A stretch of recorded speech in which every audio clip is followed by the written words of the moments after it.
Well, it's an interesting story with that because all four of us grew up as only children for the most part.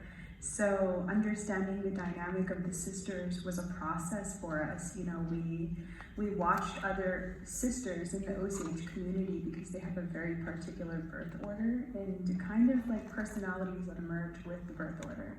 So it was interesting seeing that in the community and taking that step back 100 years to portray it as it would have been. Yeah, pretty much, yeah, we all hung out and got to know each other. And as John mentioned, the casting was just phenomenal. Like, we all took photos next to each other and we're like, okay, well, we all look very similar and we're from different parts of the country and Canada and whatever else.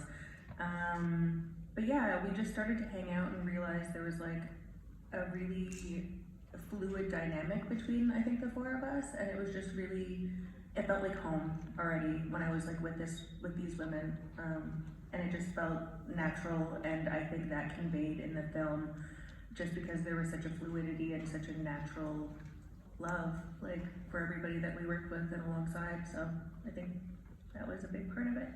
In that scene in particular as well, we had reworked that scene, just the four of us, and we were kind of trying to make it more believable in the sense of like, what would we say, you know, because we tease a lot, we're natives.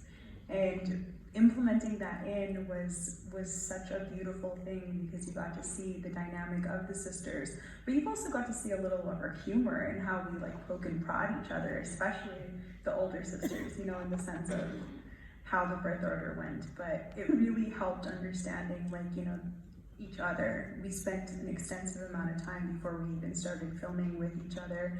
We all lived very close to each other in the houses before we started filming, and it was amazing getting to know these phenomenal ladies.